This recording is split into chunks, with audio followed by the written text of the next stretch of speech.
Hello there ladies and gentlemen, it's Aski here for Nerf TV. Let's talk about the Longbow DMR Sniper in Titanfall. With its massive range and semi-automatic high-velocity rounds, the Longbow is a thing to fear on the battlefield. The sheer speed of the bullet eliminates any need to lead targets, making taking aim far quicker and easier than many snipers will even be used to. And while it can take a little bit of time to get into the habit of this, it quickly becomes very easy to use. It's also no slouch on the fire rate.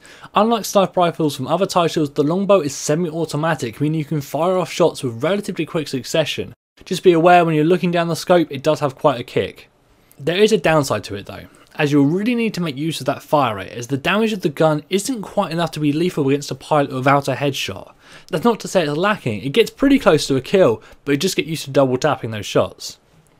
Another thing to bear in mind is sniping has to work differently in Titanfall compared to other titles. In many FPS games, sitting on top of a rooftop or inside of a building is a great position for a sniper. However, in Titanfall this leaves you incredibly vulnerable. Inside a building you can't adequately defend it, as pilots could come at you through any of the windows or doors they like, and if you're looking down the scope you'll quickly get taken out from behind.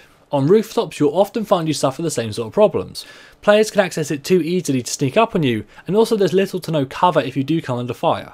So the most effective places are the areas towards the outside of the map that give clear lines of sight on popular areas for fighting, normally around the centre of the map. With your back to the wall, good options for soft and hard cover, these can be great positions to attack from. It's harder for the enemy to sneak up on you, and anyone who decides to try and bring you down will have to travel away from the main fight to do so, often putting themselves in your line of fire on the way. Just make sure to switch spots regularly, then you have plenty of zero death games.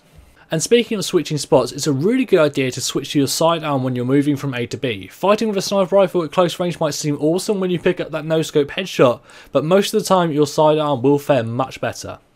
One of the most advanced and useful tactics for the sniper rifle is attacking Titans. When a Titan's shields are down, certain spots are highlighted red, and these are vulnerable to attack, and a sniper can quickly pop a few rounds into a Titan to support their team without switching to that anti-Titan weapon, and this can actually deal some pretty reasonable damage. The last thing to mention is the use of cloak.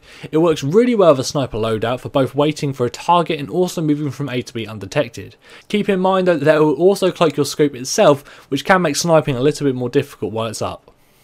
As far as add-ons go, we have a selection of scopes and attachments. First up, the scopes. The basic one is a 6x zoom. This allows you to get some great zoom for high range combat, however it's harder to take out targets in the mid-range with it, and it's only particularly effective on certain maps from certain points. While it is a good option and the highest rate of zoom available, something a little further back can be a little bit more useful, and that's where the 4.5 zoom scope comes in. This scope makes it much easier to pick up targets and track them in the middle ground without pulling you back so far as to limit your long range combat. It might make those headshots a little bit more difficult at extremely long range, but with the gun's semi-automatic fire mode this isn't too much of a problem. The last scope is an AOG with a 2.4x zoom. Now I do think we're going to see some very interesting mid-range loadouts with this scope, however it's not particularly strong in those very long range fights where the sniper really excels. As a mid-range option for high damage single shots, it could be a very interesting setup and some builds could really come out of this, but if you want to play the role of a sniper, stick to a 6x or a 4.5. Next up we have 3 attachments, the first of which is a suppressor. This lowers your damage and range a small amount but removes noise and muzzle flash, meaning you won't show up on the radar and you'll be harder to spot. It's a popular choice and works particularly well when working as part of a team. The sniper can deal opening damage to pilots quite quickly and easily, and then other players can clean this up. This keeps the sniper off the radar and off the kill cams.